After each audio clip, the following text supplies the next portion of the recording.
Digital സാങ്കേതിക സർവകലാശാലകളിലെ സ്ഥിരം VC നിയമനവുമായി ബന്ധപ്പെട്ട തുടർ നടപടികൾ വേഗത്തിലാക്കി സർക്കാർ. സാങ്കേതിക ഡിജിറ്റൽ സർവകലാശാലകളിൽ VC നിയമനത്തിനുള്ള വിജ്ഞാപനം പുറത്തിറക്കി. സുപ്രീം കോടതി നിർദ്ദേശത്തെ തുടർന്നാണ് ഡിജിറ്റൽ സാങ്കേതിക സർവകലാശാലകളിലെ വൈസ് ചാൻസലർമാരെ കണ്ടെത്താനുള്ള നടപടികൾ സർക്കാർ വേഗത്തിലാക്കിയത്. സുപ്രീം കോടതിയിൽ നിന്ന് വിരമിച്ച justice Sudhanshu Dhulia search committee ചെയർപേഴ്സണാകും. UGC യോഗ്യതയുള്ളവർക്ക് സെപ്റ്റംബർ 19 വരെയാണ് അപേക്ഷിക്കാനുള്ള സമയപരിധി. പ്രൊഫസർ പദവിയിൽ 10 വർഷത്തെ പ്രവൃത്തി പരിചയമുള്ളവർക്ക് അപേക്ഷിക്കാം. നോട്ടിഫിക്കേഷൻ ഇറങ്ങിയ ദിവസം 61 വയസ്സ് തികയാൻ പാടില്ല. തപാലിലോ നേരിട്ടോ ഇമെയിൽ വഴിയോ അപേക്ഷിക്കാം. ഈ അപേക്ഷകൾ സുപ്രീം കോടതി നിയോഗിച്ച റിട്ടയർഡ് ജസ്റ്റിസ് സുധാൻഷു ദൂലിയയ്ക്ക് കൈമാറും.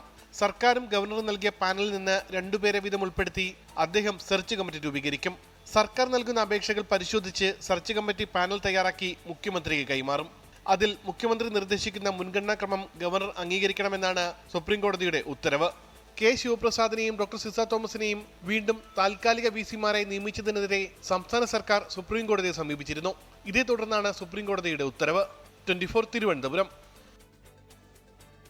ലോകത്തെവിടെയായാലും ഏത് സമയത്തും 24 വാർത്തകളും ഓഗ്മെന്റഡ് റിയാലിറ്റി പാക്കേജുകളും എക്സ്പ്ലെയിനറുകളും വിശദമായി കാണാൻ ഞങ്ങളുടെ YouTube ചാനൽ നിങ്ങൾക്ക് സബ്സ്ക്രൈബ് ചെയ്യാം.